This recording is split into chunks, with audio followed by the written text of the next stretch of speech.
Hi all, and welcome back to the neighborhood. This is going to be my quick impressions of the Moondrop Neco Cake. These had always interested me because I really enjoyed the Moondrop Sparks, and I never really got to check these guys out. I've never been a fan of the Apple AirPods Pro, as those are way too consumer tuned, at least for my taste, but these remind me of those in terms of their shape. My hope here, though, was that these would be similar to the beloved form factor of the AirPods Pro, but bring a bit of Moondrop's magic to the party. So did Moondrop save the day? Let's get into it.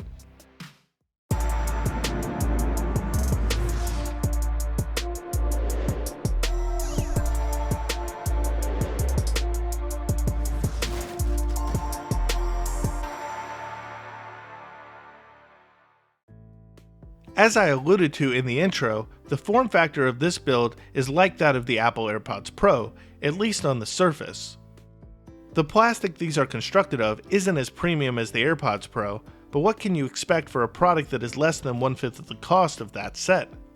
With that said, the case charger box that these come with is nice enough and functional and small enough for most pockets. The battery life is listed as 12 hours of playback with the case and 4 hours of continuous playback without it. So battery life isn't amazing, but probably good enough for most.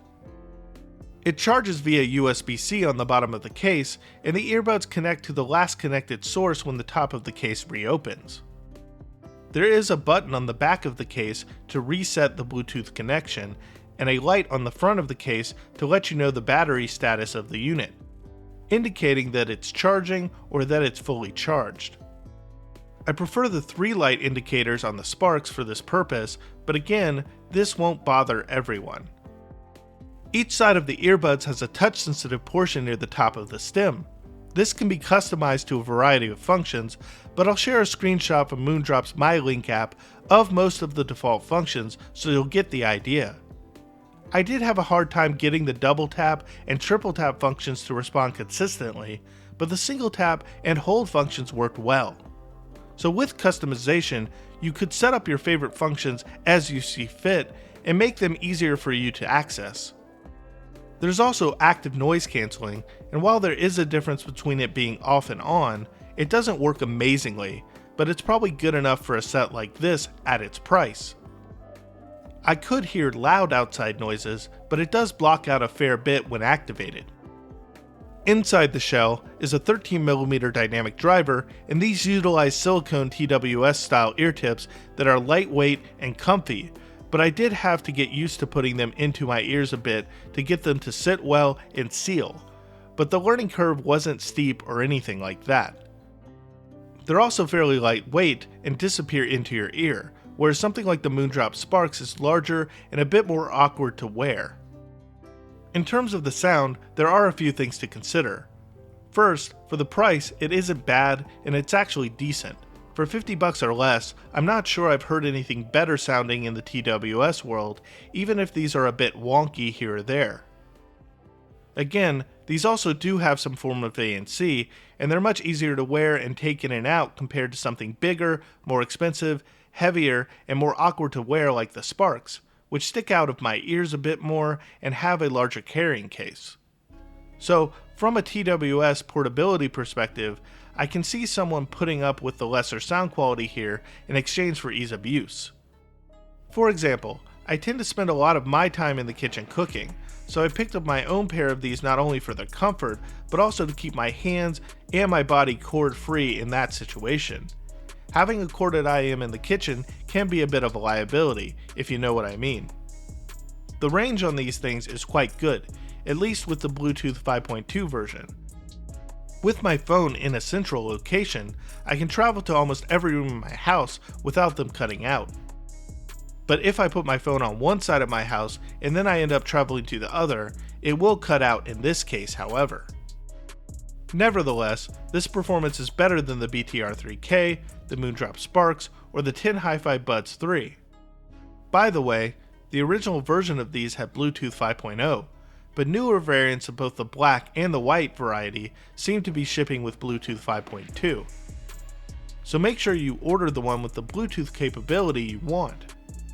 In any case, the Moondrop Link application also had a number of equalization presets available for these guys, so the sound will change depending on that. The soundstage, for example, was generally average, but better than a lot of other true wireless, and it varied somewhat depending upon the tuning option that was selected in the app. My favorite preset for the NEKOCAKE was the X Dynamic. This smoothed everything out to my ears and provided some depth to the image and resulted in the most even presentation overall for this TWS.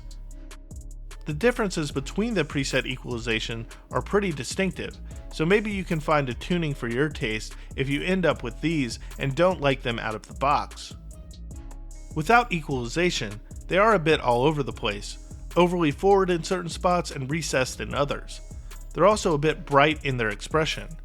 Even so, I generally liked the character of their sound somehow. Still, don't expect miracles from the sound of these things, as the bass is always flabby to a certain extent, mids are somewhat inconsistent, and the treble is lacking air and brilliance past 8K or so. Transients are also rather flat and non-dimensional, but people coming from a consumer set like the AirPods Pros or something like that should be pleasantly surprised with the Moondrop Neco Cake. So, it seems that Moondrop did at least sprinkle a bit of magic in there, here or there, with these. And before I go, make sure to hit the subscribe button to the channel if you haven't done so already. Also consider dropping a like on this video if you liked its content and appreciate the review. You can also follow the channel at all its other access locations, including Instagram, Twitter, www.InToItReviews.com, the Discord, or become a Patreon. The Patreon is only $1.50 a month and it gets you access to early written reviews that I use to make videos.